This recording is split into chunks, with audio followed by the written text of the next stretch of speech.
Vadakara Seva Bharati palliative സംഗമം സംഘടിപ്പിച്ചു. Vadakara town ഹാളിൽ നടന്ന പരിപാടി അറക്കിലാട് അമൃത സ്കൂൾ പ്രിൻസിപ്പൽ ബ്രഹ്മചാരിണി അഭിജ്ഞാനാമൃത ചൈതന്യ ഉദ്ഘാടനം ചെയ്തു.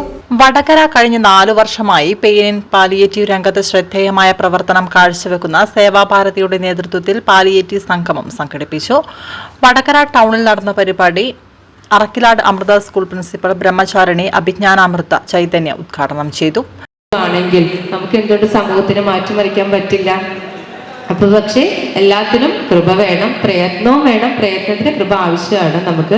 ആ പ്രയത്നത്തിന് നിങ്ങൾ എല്ലാവരും, ഇവരുടെ പ്രയത്നത്തിന് പിന്തുണയോടുകൂടി നിങ്ങൾ എല്ലാവരുടെയും സഹായ സഹകരണങ്ങൾ ഉണ്ടാവട്ടെ എന്ന് പ്രതീക്ഷിച്ചുകൊണ്ട് അമ്മയുടെ അനുഗ്രഹം എല്ലാ അമ്മയുടെ പൊന്നോമന മക്കൾക്കും ഉണ്ടാവട്ടെ എന്ന് പ്രാർത്ഥിച്ചുകൊണ്ട് നന്ദി, നമസ്കാരം. കെ പ്രമോദ് സ്വാഗതം പറഞ്ഞ ചടങ്ങിന് റിട്ടയർഡ് ഡിവൈഎസ്പി പി ഉണ്ണികൃഷ്ണൻ അധ്യക്ഷത വഹിച്ചു. കൗൺസിലർമാരായ സിന്ധു, സുരക്ഷിത, നിഷ, പഞ്ചായത്ത് മെമ്പർമാരായ പ്രിയങ്ക, പ്രീത എന്നിവർ ആശംസകൾ അർപ്പിച്ച് സംസാരിച്ചു. ബിന്ദു പതേരി നന്ദി രേഖപ്പെടുത്തി. ജയൻ കുറുമ്പയിൽ, വത്സൻ സി കെ, ശിവപ്രസാദ്, അനിത, വിനോദ് എന്നിവർ പരിപാടികൾക്ക് നേതൃത്വം നൽകി. തുടർന്ന് വിവിധ കലാപരിപാടികളും അരങ്ങേറി. ആർക്കാണ് ഇങ്ങനെ ഒരു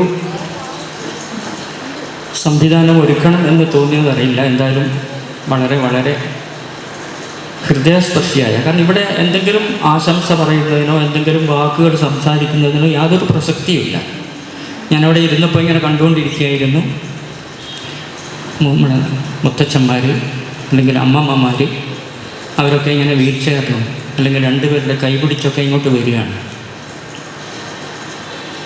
എന്തായാലും ഈ ഒരു സദസ്സ്, ഈ ഒരു കൂട്ടായ്മ സംഘടിപ്പിച്ച വടകര സേവാഭാരതിയുടെ പ്രവർത്തകരെ എത്ര അഭിനന്ദിച്ചാലും മതിയാവില്ല. കാരണം നമ്മളൊക്കെ മനുഷ്യരാണ്.